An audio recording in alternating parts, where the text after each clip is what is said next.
Welcome back to Rich Words Music, where today we're doing a Harley Benton budget offset comparison. This is the JA-60CC in Seafoam Green, and this is the MS-60 in Vintage White. If you know your guitar shapes, you'll quite clearly see that these are both paying homage to iconic Fender offset styles of guitar, namely the Jazzmaster and the Mustang, but these are Harley Benton instruments, and that means that they're far more affordable, and they're some of the best value for money guitars out there, at least in my opinion. They're also a great gateway to the world of the more niche and the more expensive offset type of guitar. So what we're going to do in this video then is compare them both in as much detail as we can. First, I'll tell you about the specifications and the features of both guitars, then we'll play them in as many different musical styles and genres as I possibly can, and at the end I'll go into a bit more detail with my opinions about having owned both of these instruments, their neck profiles, their weights, the playability, how they feel to just have in your lap or on a guitar strap, how they sound, and which one I think is ultimately going to be the best value for your money at the end of the day, so stick around for that. But first, let's go into those specifications and features. This is the Harley Benton JA-60CC then, and it really is something of a great first beginner's Jazzmaster. It has a slightly smaller body physically than a Fender Jazzmaster would, so easier to grip if you're a smaller player or just getting into this style of guitar shape. It also has no vibrato bridge, it has a fixed bridge system, so it's more likely to stay in tune than if you're abusing a whammy bar all the time, and it also doesn't have extra tonal options via the way of sliders at the top of the scratch plate there. So it's simple, stripped down, really easy to get to grips with and just play. Now we have a basswood body here underneath that beautiful seafoam green finish, and we have a wonderful off-white or mint green scratch plate here. Then we have the pair of Roswell pickups, and when I made my original video about this guitar, which you can see there and goes into a lot more detail with a lot more playing samples, I said that these pickups were P90s. That's because that was the information given on the Thomann and Harley Benton websites. However, since then they've changed their website to state that the pickups in this guitar are indeed two Roswell JM Alnico 5 vintage style pickups. So there we are, these are real Jazzmaster style pickups. Now we have a three-way switch here to move between them and a master volume and tone control. And this again is the bridge, it's a fixed tunematic style bridge. Moving up to the neck, and we have a dark laurel fingerboard on this guitar with block inlays, and actually the neck is bound on both sides as well. We have 21 frets, and I believe them to be medium jumbo. Harley Benton don't tell us on their own website. The scale length on the JA-60CC is a Fender approved 648mm, that's 25.5 inches. The neck on this one is actually caramelized maple, so it's got a lovely satin feel to it, looks really nice as well, really cool neck, really nice shape too. It's a modern C shape, it's tending towards the slightly chunky, but I don't think it's going to offend anybody. It really is one neck size, fits all hands. Now we've got a 42mm wide graphite nut here, and if I move us up to the headstock there, we've got 6 inline Harley Benton tuners. So that's the JA-60CC, and now let's contrast that against the MS-60. This is the Harley Benton MS-60 then, and this is more of a Mustang type guitar. Now this has more of the features that you would expect to find on a Fender Mustang too, so let's go through those now. So again, we have this nice offset looking guitar shape, we have a basswood body again, and a vintage white finish here, this time with a pearloid scratch plate. Now when it comes to the pickups, we have two Roswell STA Alnico 5 vintage style single coils, very nice, very bright sounding pickups as you're going to hear in the playing part, and we have the Mustang switching that you'd expect. So you have an on and off slider for each of the pickups above them here, and here we have your standard master volume and master tone controls. We also have a tunematic bridge here, and what Harley Benton refers to as the DLX tremolo system, which is their vibrato style bridge. If I flip it over to the back there, you can see that we've got body contouring just like we have on the JA-60CC. And if we move up to the neck of the guitar, again a nice dark fretboard. This one is Amaranth. We have 22 frets here, and again Harley Benton don't tell us what size they are,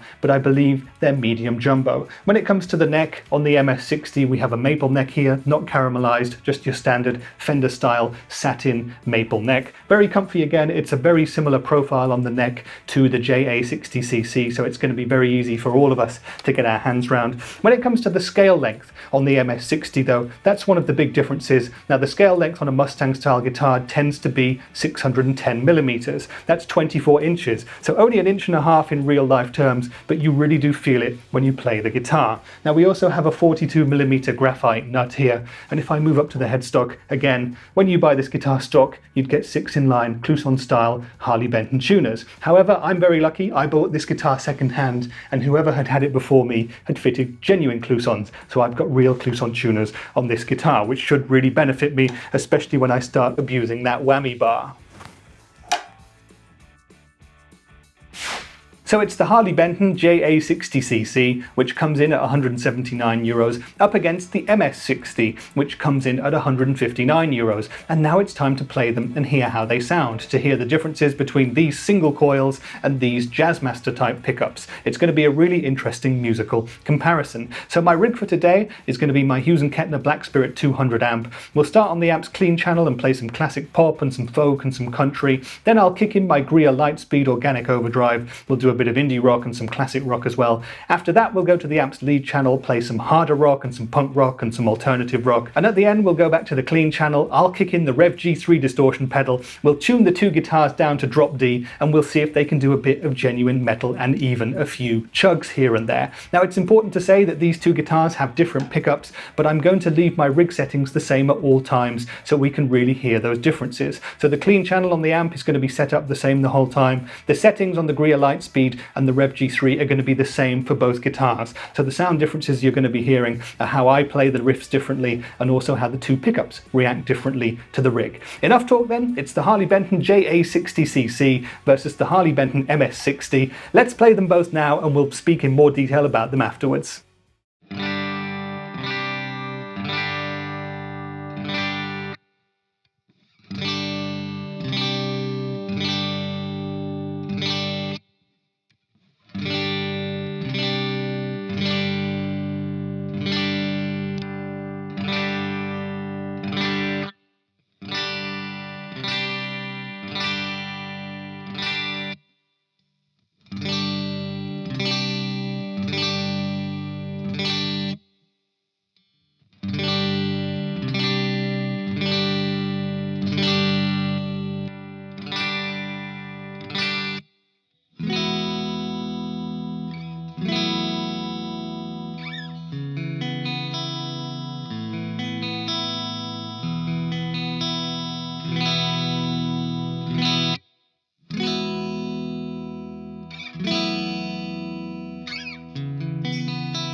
Okay then, so that was the Harley Benton JA-60CC up against the Harley Benton MS-60, and I hope you enjoyed the playing and the tones. Now, because these are offset guitars, I wouldn't put it past a lot of us, me included, to pigeonhole these guitars into just being good for stuff like grunge and indie, and maybe doing weird delay and reverb-based ambient sounds. And while they do excel at those things, they also do a lot more besides. And because these guitars have different pickups and different specifications and features too, they also both have their own unique characteristics and tonalities. So what I'm going to do now then is kind of methodically compare the two instruments. I think if you're looking between two different guitars in a similar style, there's a few different sort of categories that you look into in terms of deciding which one is going to be for you. So I think the five that we'll probably look at would be how they look, how they feel, the build quality, the playability, and of course the sounds as well. So let's start talking about those now. And the first thing that you look at when you look at a new guitar is what that guitar looks like. It's got to look good, it's got to catch your eye, and it's got to inspire you to pick it up, to want to play. And that's a completely subjective thing, but for me personally, I would choose the JA-60CC over the MS-60 in this case. I love the body shape, I love that seafoam green colour, I really like the colour and the tint of the caramelized maple neck.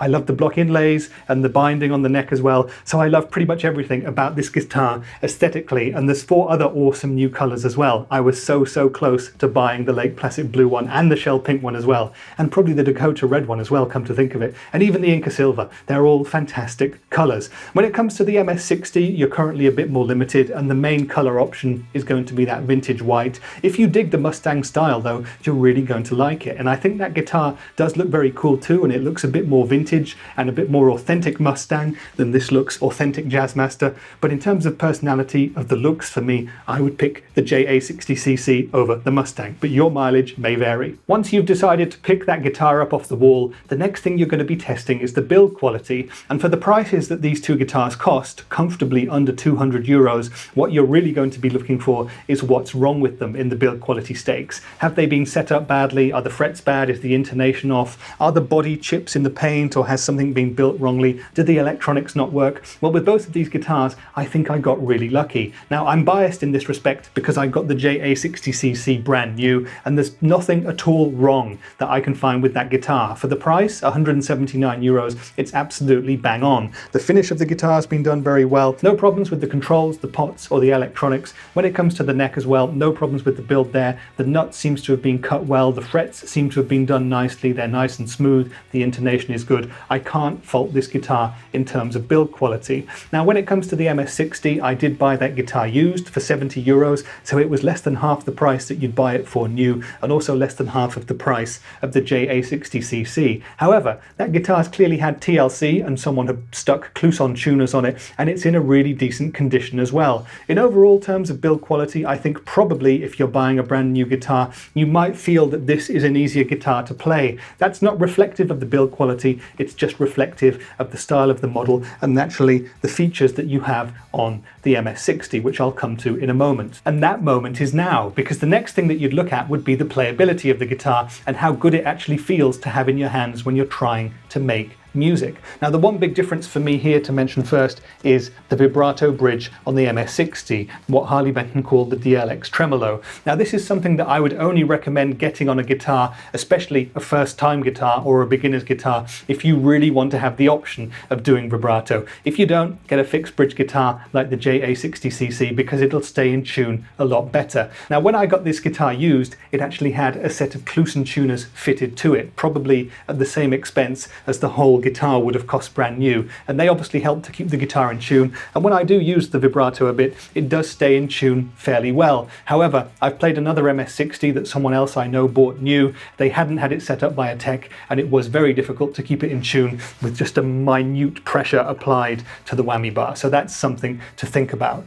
In terms of the rest of the playability, the other significant difference is going to be the scale length between the two guitars. Now, you have a 610mm or 24-inch scale length on the MS-60 versus a 25.5-inch or 648mm scale length on the JA-60CC. If that's going to be an issue for you, you'll know which one you want to buy. For me personally, that's never bothered me that much. You can feel that the neck is slightly shorter on the MS-60, and that's something of a feature that lots of Mustang players actually like. Again, for me, not an issue, but if it is something that you might want to check first, then check it first before you spend your money. In terms of the rest of the playability between the two guitars, they're both set up really well, good to go, good action, good intonation, just the way I like it. I like the body shapes and sizes on both of them. They both have nice cutaways. They're both slightly smaller bodies than you'd expect on other electric guitars. Very easy to play, and I enjoy playing them both. But again, this is going to be a personal decision for you, which one you think plays better. For me personally, because of the vibrato on the MS-60, I always gravitate towards the fixed bridge solution of the JA-60CC. And the other thing I love about the JA-60CC is that caramelized maple neck. The neck profiles on the two guitars are fairly similar, but I love the feel of that sweet satin caramelized maple neck. And the one last thing I'd want to mention about the playability would be the weight of the two guitars. The MS-60, as you might expect, comes in slightly lighter. This specific guitar is 3.2 kilograms. That's about 7.1 pounds.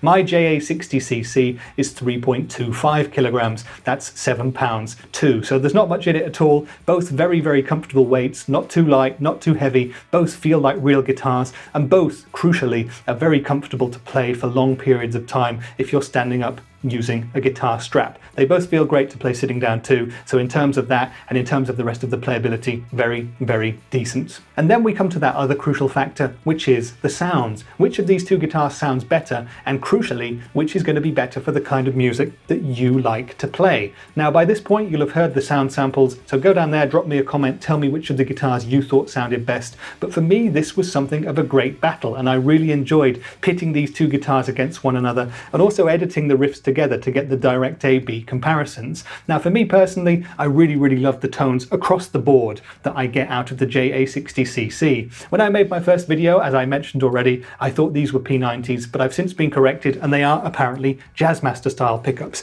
and they sound great for pretty much everything. I love the clean tones. They're really nice and sparkly, classic sounding. I love the crunch tones. They're really girthy and thick and aggressive for the indie rock that I like to play so much. They also sound great for classic rock as well. And everything from punk rock to hard rock and even to metal. They have a really nice fast response, a great clarity. They work well for pretty much everything. Now, there are some differences when it comes to the pickups in this guitar and the pickups in the MS-60. Now, in the MS-60, you have vintage style Roswell STA single coil pickups, and those are much thinner and more brittle sounding. They are Mustang style pickups. So for the cleaner tones, I thought they had a bit less of a character. They certainly had more of a glassy top end. They just had a bit less of a personality overall for me. And they work great for some things, they work great for strummed chords, but for other things like sparkly country, I was preferring the JA-60CC. When it came to the crunch tones, what I would really like to have done with the MS-60, and what I do when playing that guitar on its own, is wind up the gain more than I had it in this video. However, in the aid of comparison, I left it where it was for both guitars. But with the MS-60, you could clearly hear that that bridge pickup is a lot weedier than the pickup in the JA-60CC. It just doesn't work quite as well unless you wind up the gain for that kind of stuff, and it does have a slightly thinner tone. Now, I was very surprised when we went up to the higher gain stuff with the MS-60, because it really does sound fat and thickens up nicely then as well. On the lead channel of the amp, when I was playing the harder rock stuff and even the punk rock stuff, there really wasn't that much difference between these two guitars. When we got to the metal though, it was a bit more of a pronounced difference, and again, the extra thickness and girth provided by the JA-60CC won the day for me. There is one caveat to the sounds part of this video. Now, as I mentioned in my special video about the MS-60, which you can watch there, the bridge pickup on that guitar is quite far away from the strings. It's a lot further than I would personally like it, and you can hear when I switch between the bridge and neck pickups, the neck pickup is a lot louder because it's a lot closer to the strings. Now, I'll need to go inside the guitar and put a shim in to get that pickup a bit higher, and that is something I'll do in future, but this is also something you might want to think about about before ordering that guitar. Overall in the soundscapes then, I'm going to go ahead and pick the JM style pickups of the JA-60CC for me personally. And so if you've been watching this video up to this point and you really love the idea of getting your first offset, but you're still not sold on either of these, what else is out there? Well, you've got to go to Squier and Fender if you want the real thing. And around this sort of price point, there are a few options. Now, there are mini Squier offsets available that you can try, but in terms of full-size guitars, the first port of call for you is probably going to be the Squier Bullet Mustang. Now, those currently at time of filming have humbucking pickups in them, so they're going to give you much more of a full-on rock and roll sound, but they're very decent guitars, the couple that I've personally tried, so very much worth checking out. If you want to spend a bit more money, about 230 euros, you can get your hands on a Squier Affinity Jazzmaster. Those are also very decent instruments for the money as well. And if you go up to around 400 euros, so more than twice the price of the two Harley Bentons, you're into Squier Classic Vibe territory. There you can get a range of Jazzmasters and Jaguars and other Squier guitars, in fact, with a variety of different pickup options and styles, so go check those out if you really want to have something by Fender or Squier. If you've got a bit more money burning a hole in your back pocket though, spend about 700 euros and you get up into Fender player territory, and those are the real deal, the actual Fender guitars. After that, the world's your oyster in terms of how much you want to spend, up to multiple thousands for genuine mid-60s Fender vintage guitars. Now, just for a couple of out-of-the-box choices in terms of other brands you could try, one guitar I'd really like to personally try is the vintage V65, which is an offset style with two P90 pickups. That's about 420 euros, looks really, really cool. And there are a couple of guitars by other quirkier brands like Reverend and Dan Electro that cost a lot more than something like Harley Benton, but look super cool and might be worth trying out as well if you're interested in getting something of this offset vibe. But for me personally, for the money, I think you're going to be really hard pushed to find something better than the Harley Bentons. Now, it's going to be your choice whether you want the fixed bridge and the JM pickups of the JA-60CC, or if you're going to want that full Mustang experience of the vibrato bridge and the single coils of the MS-60. But for me personally, if I was to choose which of these two guitars I would buy again, I would personally go for the JA-60CC. I love the caramelized maple neck, it feels so comfortable to play. This guitar with its sort of streamlined, simplified version of offset goodness is just bags of fun, and it's super versatile as well. I'm really, really impressed with it so far, and I'm having a lot of fun. I love the Seafoam Green, but I'm super tempted to buy one or even a couple more of the color options, and maybe mod one of them as well, because these guitars are ripe for putting different, more expensive bits of hardware or pickups in. The world's really your oyster there. When it comes to the MS-60, I think that's a really fun guitar as well. I love a bit of vibrato action occasionally, but it's just something that I don't personally play as much. However, if you want that genuine Mustang vibe, if you want the extra sliders, if you want that vibrato, then you've got to go for the MS-60. And again, for 159 euros, you're going to be really hard pushed to find something that matches it for value for money. I hope that this video has answered all of the questions that you might have had about these two guitars, and maybe it's given you a few more impressions if you're struggling to choose between them. But if you have any more questions, let me know down there in the comments, and I shall do my best to answer you to the best of my ability. And if you're still around, it would make my day if you wanted to give the video a like, or maybe even sub to my little channel, because that really helps. But that's been it for today's video. I've been Rich for Rich Words Music, and I'll see you in the next one. Bye for now.